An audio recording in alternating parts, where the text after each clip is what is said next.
ये इससे बड़ी नहीं। अगर इससे बड़ी मूर्ति आपके घर में मंदिर में अप्रतिष्ठित बिना प्रतिष्ठा की हुई रखी है तो समझ लेना आपको सुख नहीं मिलेगा, दुख मिलेगा उससे। इसलिए सेवा घर में रखने की एक विधि है। पहले मूर्ति अपने मन के अनुरूप मूर्ति को ढरवाए किसी मूर्तिकार के पास जाकर के, और फिर उसको किसी अच्छे वेदज्ञ ब्राह्मण के पास, कर्मकांडी ब्राह्मण के पास, जानकार ब्राह्मण के पास जाकर के उनकी विधिवत प्रतिष्ठा कराए। क्या कराए? प्राण प्रतिष्ठा कराए उनमें।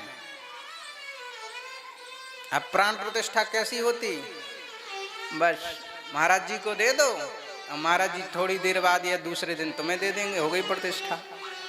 ऐसे नहीं होती भैया प्रतिष्ठा।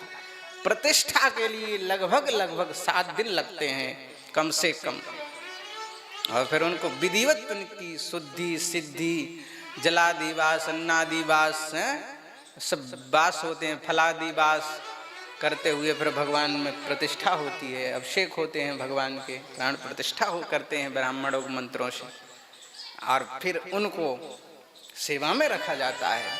और फिर वो प्रतिष्ठित देवता हैं, उनकी फिर विधिवत सेवा करनी होती है। ये नहीं कि चिरौंजी रख दी, वो फिर चिरौंजी से काम नहीं चलेगा।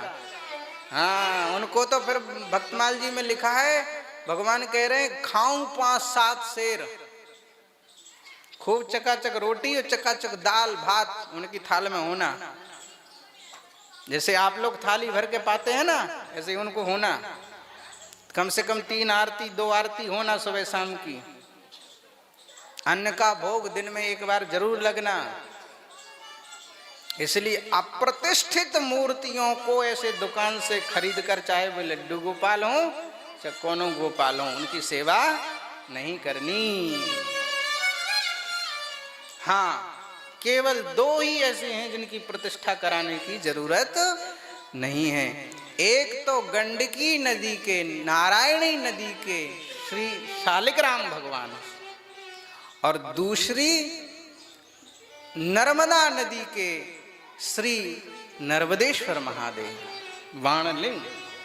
इनको आप बिना प्रतिष्ठा के अंगुष्ठाकार बस इतने से शिवलिंग या इतने ही बड़े शालिग्राम भगवान ले आइए, उनकी सेवा कर सकते हैं। उसमें भी विधान है, विधि निषेध है, उसका भी ध्यान रखना, किसी जानकार से जानकारी करना, फिर उनकी सेवा करना।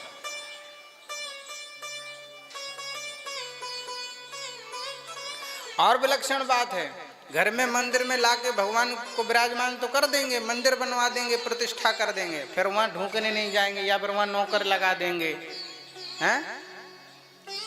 फिर न झाड़ू लगाने जाएंगे न पोछा लगाने जाएंगे वहां मंदिर में, भगवान पे धूल चढ़ रही। ऐसे भी नहीं।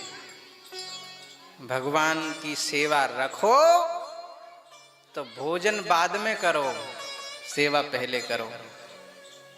सारे काम एक तरफ और भगवान की, अपने ठाकुर जी की, अपने सेव्य ठाकुर जी की सेवा एक तरफ, तब लाभ होता है सेवा से। ऐसे नहीं होता। हमारे गुरुदेव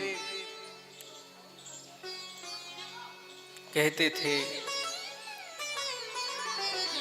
श्री त्रिपाठी गुरु जी कहते हैं कि जिस ब्राह्मण को कोई अनुष्ठान न मिल रहा हो, कोई जीविका न मिल रही हो,